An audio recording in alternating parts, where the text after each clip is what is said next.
जिंदगी शम्मा की सूरत हो खुदाया मेरी।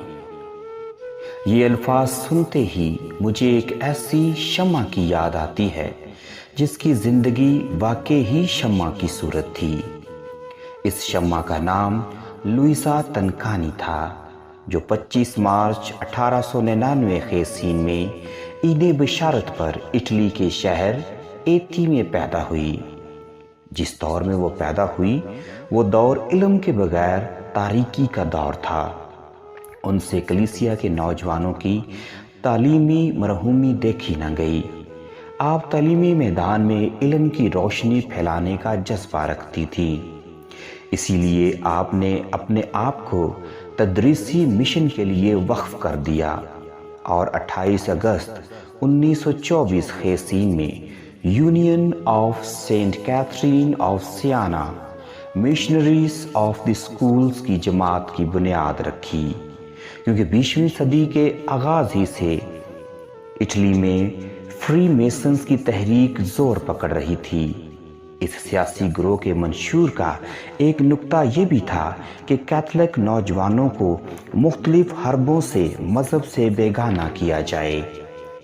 इनकी मंसूबा साजी ये थी कि हमा वक्त और हर तौर से कलीसिया के खिलाफ नफरत का बीज बोया जाए, और उन्हें अपने इस मंसूबे में नुमायां कामयाबी हासिल हुई और हालात दिन ब दिन संगीन सूरत इख्तियार करने लगे।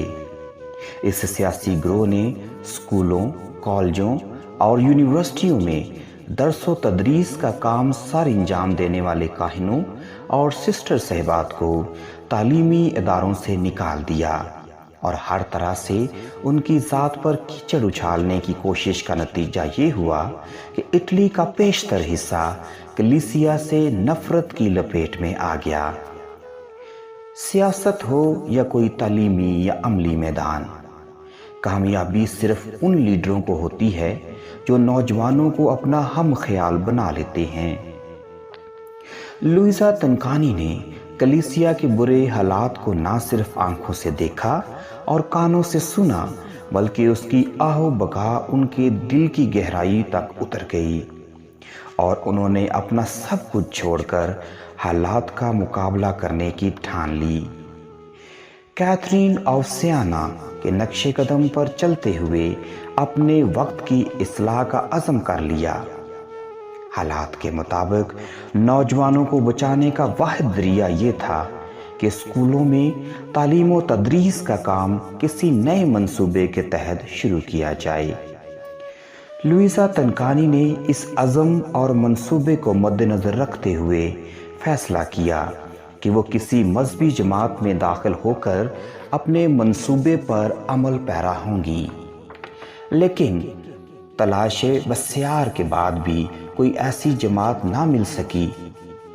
उन्हें एक ऐसी जमात की तलाश थी जिसमें सिस्टर साहिबात बगैर मजहबी उलूमात मसलन मजहबी हैबिट वगैरह जाहिर किए बगैर स्कूलों में तदरीस का अमल शुरू कर सकें, क्योंकि उस दौर के सियासी गिरोह की तहरीक ने स्कूलों, कॉलेजों और यूनिवर्सिटियों में दरस व तदरीस का काम सर अंजाम देने वाले काहिनों, ब्रदर साहिबान और सिस्टर साहिबात को तालीमी इदारों से निकाल दिया था।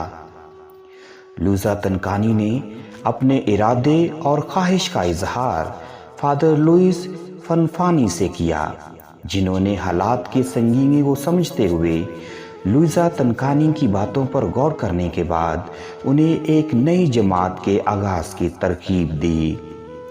जहां एक सियासी गिरोह अपने मंशूर के खुमार में हर चीज पर हावी हो जाना चाहता था, वहां एक नई मजहबी जमात का आगाज कोई इतना सहल काम नहीं था। लेकिन जब जज्बे सच्चे हों तो खुदा मेहरबान होता है और खुद राहें खोल देता है। लुइसा तनकानी ने सख्त मेहनत और बहुत सी कुर्बानियों के बाद अपने बड़े मकसद में कामयाबी हासिल की। इनका जोश जज्बा और लगन को देखते हुए चंद और नौजवान लड़कियां भी इनकी हम ख्याल बन गईं। एक मौलमा होने की हैसियत से missionaries of the school sisters की तबलीग एक तदरीसी तबलीग है, لیکن یاد رہے یہ اسکول ٹیچرز نہیں بلکہ اسکول میں مشنری ہیں۔ ان کا اسکول میں پڑھانا ملازمت یا پیشہ نہیں بلکہ تبلیغ ہے۔ یہ تابعداری یعنی اوبیڈینس، تجرد، سیلیبسی اور سادہ زندگی، پاورٹی کے علاوہ دعائیہ، جماعتی اور خواہرانہ زندگی اختیار کرتی ہیں۔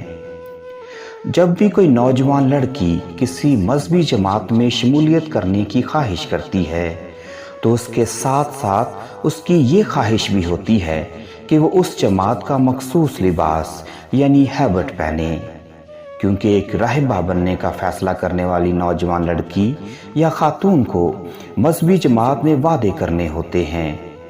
تابعداری، اوبیڈینس، تجرد، سیلیبسی اور سادہ زندگی، پاورٹی، معاشرے کے لوگوں پر یہ ظاہر کرنے کے لیے کہ اس نے یہ وعدے کیے ہیں، وہ اپنے سر اور اپنے پورے جسم کو ہیبٹ سے ڈھانپتی ہے تاکہ اس کا ظاہری لباس اس کی روح کے خدا کے ساتھ کیے ہوئے وعدوں کو علامتی طور پر ظاہر کرے۔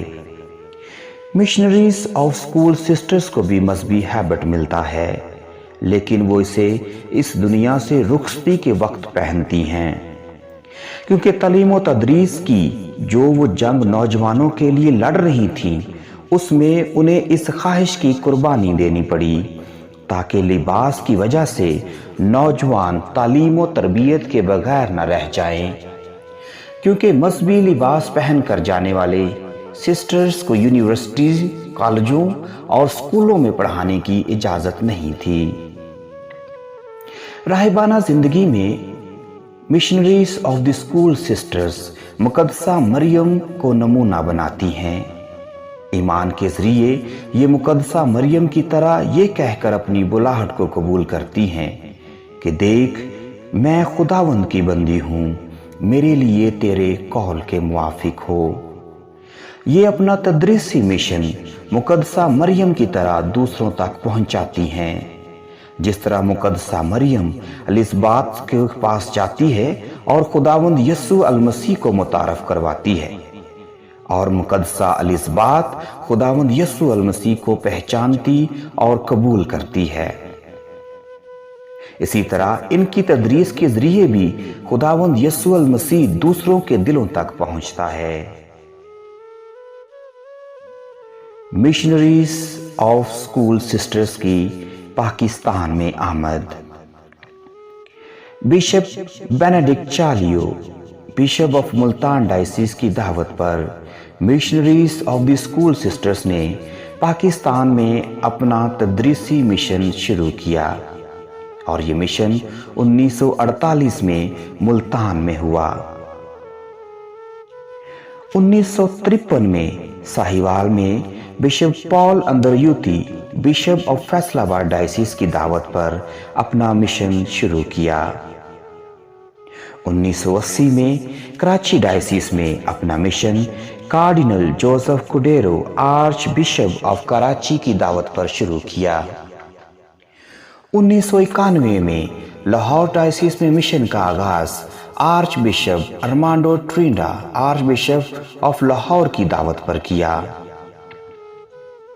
1996 میں پاکستان کے عظیم ایجوکیشنلسٹ کا ٹائٹل حاصل کرنے والے bishop Anthony Theodore Lobo, bishop of Islamabad Rawalpindi نے مشنریز آف اسکول سسٹرز کو اسلام آباد راولپنڈی ڈائسس میں خدمت کرنے کی دعوت دی، اور خداوند یسوع المسیح کے فضل سے missionaries of the school sisters نے اسلام آباد راولپنڈی ڈائسس میں اپنی خدمات کے 25 سال مکمل کر لیے ہیں، اور آج یہ اسی بات کا جشن منا رہی ہیں۔ Missionaries of the school sisters نے ڈائسس میں گراں قدر خدمات سر انجام دی ہیں، جن میں اولین ترجیح تدریس ہی تھی۔ سسٹرز نے خدمات کا آغاز ہماری خاتون لوردس مائنر سیمنری لالہ زار راولپنڈی میں تعلیم و تدریس سے کیا، اور خداوند کے فضل سے ڈائسس میں کثیر تعداد کاہنوں کے اساتذہ ہونے کا فرض نبھا چکی ہیں۔ सन 2000 में sacred heart high school Westridge Rawalpindi में अपनी खिदमात को शुरू किया, जिनमें सिस्टर डोरथी भट्टी ओपी 2000 से 2005 तक स्कूल की प्रिंसिपल रहीं। 2005 से 2010 तक sister Treesa Karamdin OP principal रहीं। 2010 से 2017 तक sister Elizabeth Chaman OP principal रहीं। 2017 से 2020 तक सिस्टर सलमा सलोमी सरदार भट्टी ओपी प्रिंसिपल रहीं। 2020 से ताहाल सिस्टर नसरीन ज्ञान ओपी स्कूल की प्रिंसिपल हैं। सिस्टर सहबात की तदरीसी काबिलियत को देखते हुए डायसिस में डायसिस के मुख्तलिफ कमीशंस की भी जिम्मेदारियां संभालनी शुरू कर दी, जिनमें होली चाइल्डहुड और डायसिजन कैटिकिज्म कमीशन शामिल था। डायसिस में मौजूदा कैटिकेटिकल सेंटर की तरक्की के तमाम मराहिल missionaries of the school sisters ही की बदौलत तय पाए। डायसिस में बहुत सारे दूसरे कमीशंस के साथ मिलकर भी अपनी खिदमात सरअंजाम दे रही हैं, जिनमें सरे फरिश्त यूथ कमीशन और फैमिली कमीशन शामिल हैं। इन 25 सालों में डायसिस में बहुत से तरबीती सेमिनार असातिज़ा के लिए मुकर्रर किए, खानदानों से ज़ाती मुलाकात करके उनके मसाइल हल करने की भरपूर कोशिश की और डायसिस में यूथ कांग्रेसेस मुनक्कद करके नौजवानों को बाशऊर बनाने की कोशिश की। डायसिस में खिदमात सरअंजाम देने वाली सिस्टर सहबात, इन सिस्टर सहबात में reverend sister Rita OP, reverend sister Alvina Barkat OP, reverend sister Dorothy Bhatti OP, reverend sister Martha Sunny OP, reverend sister Stella Stephen OP, reverend sister Rosy OP मरहूम, reverend sister Rose Mary Naseem OP, reverend sister Rubina Yohanna OP, reverend sister Martha Najma Francis OP, reverend sister Mumtaz Karamat OP, reverend sister Treesa Karamdin OP, reverend sister Elizabeth Chaman OP, reverend sister Sophia Inayat OP मरहूम, reverend sister Susan सरदार OP, reverend sister Salma सलोमी सरदार OP, reverend sister फिरदौस सरदार OP, reverend sister Nasreen ज्ञान OP. हम missionaries of the school sisters की 25 साला ग्रां कदर खिदमात को सलाम पेश करते हैं और इस्लामाबाद रावलपिंडी डायसिस की जानब से खिराज तहसीन पेश करते हैं। सिस्टर सहबात, आपको खिदमात का 25 साला ये जश्न बहुत बहुत मुबारक हो और आपकी खिदमात का बहुत बहुत शुक्रिया।